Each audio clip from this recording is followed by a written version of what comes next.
channel, Digital Edu. For the fakeness, if you wanna play tough and wanna hate this, I'll always show up and make a statement. I don't ever slow up, no I don't take shit. I got no love for the fakeness. If you wanna play tough and wanna hate this, I'll always show up and make a statement. Everything I do so instinctive and so passionate. Every word. Assalamualaikum warahmatullahi wabarakatuh. Salam sejahtera untuk kita semuanya. Jumpa lagi dengan Digital Edu. Kabar terkini bahwa tes hanya formalitas tidak berlaku pada seleksi P3K 2024. Honorer wajib tuntaskan tahapan berikut. Selengkapnya, yuk tonton video hingga usai.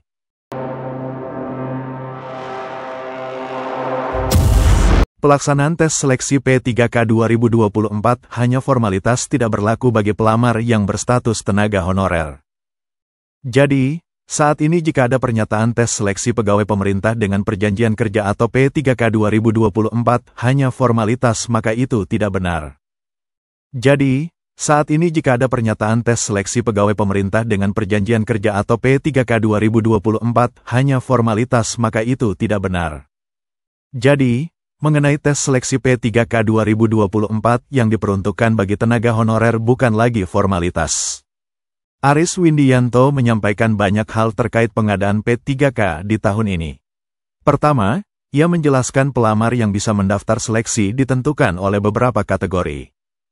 Kategori utama dan sebagai urutan paling atas mendapat prioritas kelulusan adalah pelamar XTHK2. XTHK2 atau disebut juga pelamar X tenaga honorer kategori 2 mendapat prioritas nomor 1 untuk mengisi peluang formasi P3K 2024. Pelamar XTHK2 juga yang terdaftar di database BKN dan aktif bekerja di instansi pemerintah. Kategori kedua adalah pelamar tenaga non-ASN atau honorer yang terdaftar di pangkalan database Badan Kepegawaian Negara, BKN.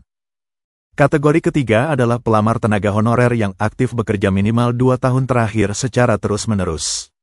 Dan, kategori tenaga non-ASN ini adalah honorer yang tidak masuk database BKN.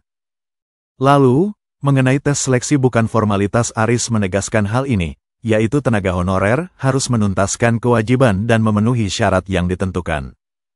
Maksudnya, kelulusan tenaga honorer diangkat menjadi P3K 2024 harus memenuhi kewajiban, yaitu pelamar wajib mendaftar. Lalu, pelamar seleksi harus menuntaskan semua tahapan seleksi P3K 2024, yaitu seleksi administrasi dan seleksi kompetensi. Untuk syaratnya, honorer yang bisa mendaftar seleksi memenuhi persyaratan yang tercantum dalam Keputusan Menpan RB nomor 347 tahun 2024.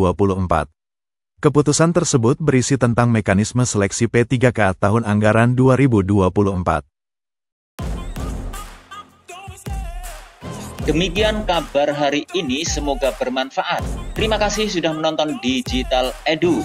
Jangan lupa like, subscribe, dan nyalakan lonceng notifikasi agar selalu update info-info terbaru dari Digital Edu.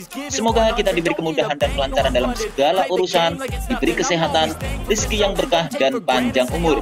Saya mewakili Digital Edu, mohon maaf bila ada kekurangan. Sampai jumpa pada video selanjutnya. Sekian, wassalamualaikum warahmatullahi wabarakatuh.